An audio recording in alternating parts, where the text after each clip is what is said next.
The following is an overview of Schaefer v. Wiest by Barbara Guy. Brian Schaefer was a student in Montgomery County, Maryland. He was a student at a private school called Green Acres, but he began struggling there due to auditory processing difficulties. So they suggested that his parents take him to public school where he could get more special education resources. The parents were dissatisfied with the suggested class size at Herbert Hoover and the IEP that they made up, which is a public school. The Montgomery County public school system suggested that they send him to another public school, Robert Frost, where he could have an even smaller class size, but the parents were still dissatisfied with the IEP as it stood. So they sent Brian to a private school called McLean, and they then sued the county for the tuition cost of sending Brian to McLean. So the big question in this case was who's responsible for proving whether or not the IEP was sufficient? Do the parents have to prove that the IEP was insufficient, or does the school have to prove that it was sufficient?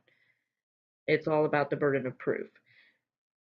According to Judge Lynch of Rhode Island and the National Council on Disability, the school district always bears the burden in the due process hearing of showing that its proposed IEP is adequate. However, according to Sandra Day O'Connor, the burden of persuasion lies where it usually falls upon the party seeking relief. So there's a little bit of disconnect there. Is a school hearing a special case?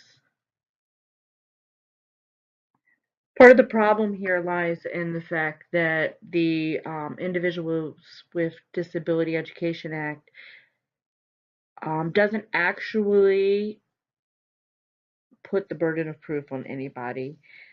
It basically just says that a public school shall construct for a student with a disability some type of IEP that will meet the needs of the child so that they can make progress in the general education curriculum. It's a very broad thing. What exactly is the progress?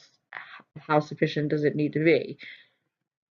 The U.S. Constitution, as Sandra Day O'Connor was speaking of, the burden of proof always falls on the person bringing the case forward. So that would mean in a criminal case, it would be up to the prosecutor to prove beyond a reasonable doubt. In the case of civil cases, it would be up to the plaintiff that they don't need to prove it beyond a reasonable doubt, but they do need to prove it by a preponderance of evidence. So on November 14th, 2005, they answered the question, who has the burden of proof in a case like this? And the U.S. Supreme Court ruled that the parents seeking relief from an IEP have the burden of proving their case that that IEP does not meet their child's needs. It was a long road to the Supreme Court for this case, and it didn't end with the Supreme Court. It began with just the Maryland administrative law judge, which involved the judge saying that the parents had to prove that the IEP was inadequate. The parents then brought a civil action to challenge that. There was a series of appeals, and then the U.S. Supreme Court decided that, in fact, the burden does lie on the parents. Then the Schaefers presented new evidence to the district court because by this time Brian was in 10th grade, and they brought his new IEP, which was approved now by the public schools, saying that, well, look, this means that they knew they were wrong all along because now they're making these provisions. The court listened to the evidence, but they decided that that you can't bring an IEP forward a years newer IEP forward and say that, look, now this is why that old IEP wasn't sufficient. Part of the reason for that is because when a child needs special services, they need some expediency. They have to move quickly, and if they're going to be second guessing themselves as far as, is an IEP later going to make it look like they were not doing their job before, then it's going to take an even longer time to get an IEP completed. So the judge did find that they looked at the evidence, but it wasn't sufficient.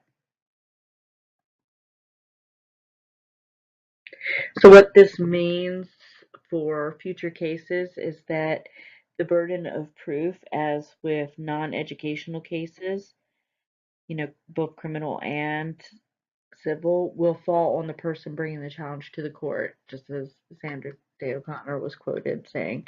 In other words, it will not fall on the defense to prove the case.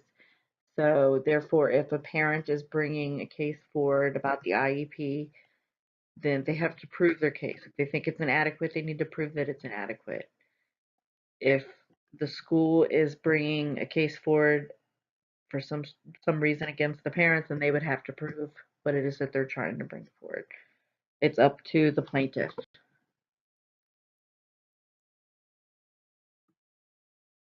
Thank you for watching my overview. More information can be found at these websites.